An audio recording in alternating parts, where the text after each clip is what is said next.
Hey everyone! Hey. So obviously the next recipe must be awesome because Jen's wearing a sparkly shirt. Ooh, Mulan, 20-year anniversary.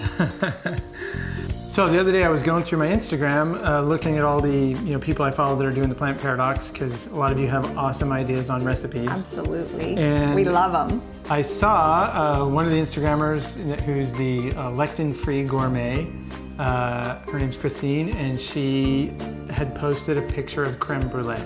And I was like, okay, this is obviously not a plant paradox recipe. And I look on it, I'm like, well, wait a minute, she hashtagged it plant paradox.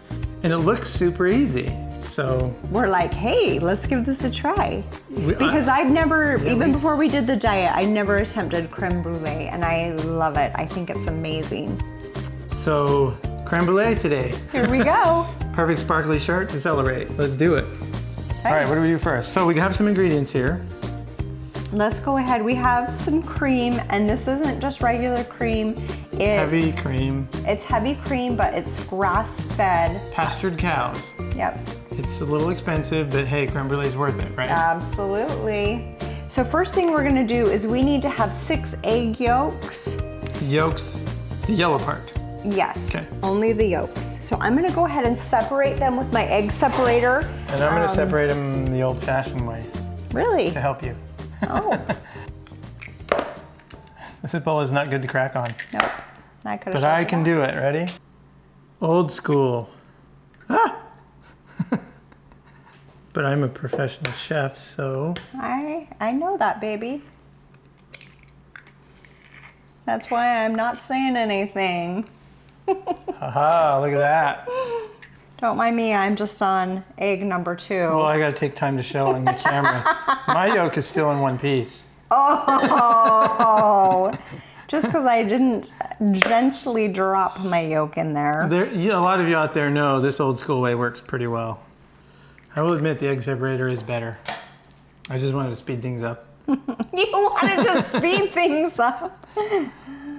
And now we've got 6 egg yolks in there. So we have monk fruit, and I already pre-put it in here. It was what, a fourth a cup? A cup, yep. And if you haven't used monk fruit sweetener before, it's a lot like sugar. It's actually very good. We've used it in a couple of other recipes. So now we get to the whisking. Time? How long? You want it fluffy and yellow according to the recipe. Almost done. It's looking good, isn't it? It's pretty frothy. Look at that. That is frothy. That looks like orange juice. And we've been going for a minute, so easy. Tonight, during the night, Dave's gonna reach over and be like, please rub my arm. All right, what's up next? Okay, so next we have the 2 cups of heavy cream. Ready for me to? All right, how heavy is it? Super heavy. Because you're handling that like it's nothing. Wow. And we're just mixing it in? Yep. Oh, ooh. Splashy. All right, heavy cream added. Now what? Good job. Teaspoon of vanilla. Mm-hmm. All right, are we done? Yes. That was easy. Yep. I like this recipe so far. It's on a scale of 1 to 10, as Alex said, it's a 1. As long as you know how to separate egg yolks out, that's the skill level right there. And you gotta have a good whisking arm. Good whisking arm. Now you could do it with a motor whisker, I guess, but the recipe said by hand, so we're doing it by hand. This is gourmet. This isn't your run-of-the-mill, creme brulee. This is gourmet. Gourmet. And she's about an inch, right? About an inch. That's about an inch. Yeah, that looks great.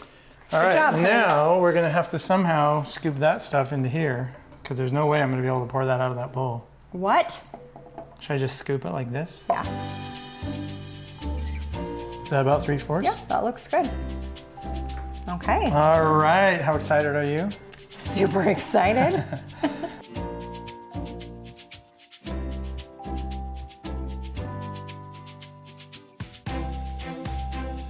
Little confession to make. It's late at night right now. And yes, I did eat one of the creme brulees and it was fantastic. So I have to talk kind of quiet right now because everybody's in bed. But it got me thinking. I really can't eat many of these because of the dairy, and dairy does not do well with me.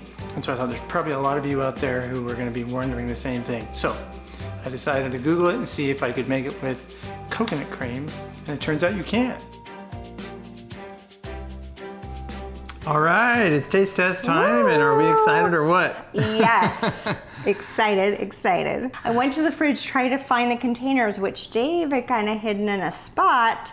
And then I was like, oh, how do we have more than what we started with?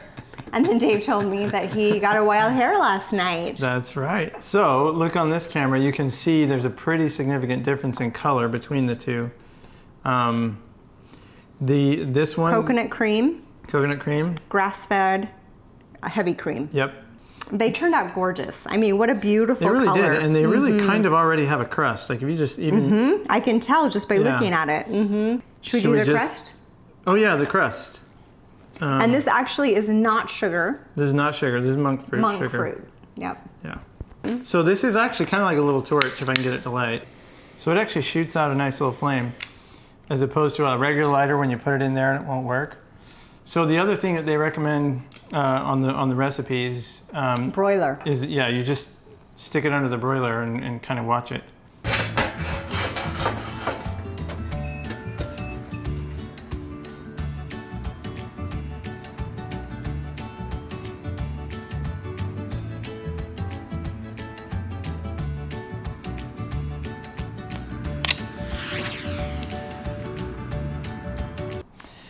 All right, enough jibber jabber. Let's eat. You got it. All right. And while you're doing that, I'm going to show a close-up of that on the camera, if I can. All right, what do you think? So yucky. I mean, dang, I should... There's not a hint of sarcasm there. I should probably just eat yours and save you from the suffering. Let me hide your face. There we go. Quick update on the coconut creme brulee, coconut cream. I went ahead and remade it using the same amount of sweetener and Vanilla. So that's the original recipe. And then instead of 2 cups of coconut cream, I just put a can in, which is like a 13.5 ounce can. And it actually turned out pretty good. Very good. Yeah.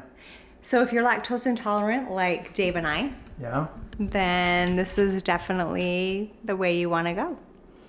Yes. And how is the taste compared to the regular creme brulee? Okay, let's be honest. The regular creme brulee is freaking amazing. But this is so good. It is very, very good. When you make creme brulee, either you make the milk version or the non-milk version, it uses 5 egg yolks. And so the egg whites I use to make a loaf of bread from there you go. One of the bread recipes on our videos. Voila. So anyway, yes, definitely if you make the coconut cream version, you're lactose intolerant and you're craving some yummy desserts this holiday season or just whenever, like a random Tuesday. A random Tuesday is always It's worth good. making. It's worth making. It's good. But the real cream version is a little better. Just a little. Yeah. So you guys, thank you so much for your support. We really appreciate it. We're very excited to bring you another dessert that you can kind of try out for yourselves and add to your collection. And you Instagrammers and bloggers, keep it up because, you know, our channel is dependent on new recipes because that's what we do is we review them and taste test them. Occasionally we'll do our own, but mostly that's what we do. So keep it up. Keep and if you guys coming. have a recipe that you want us to try or you found a great one that somebody else has done, feel free to post it in the comments and we'll check it out. Absolutely. All right, thanks everyone. Thank you.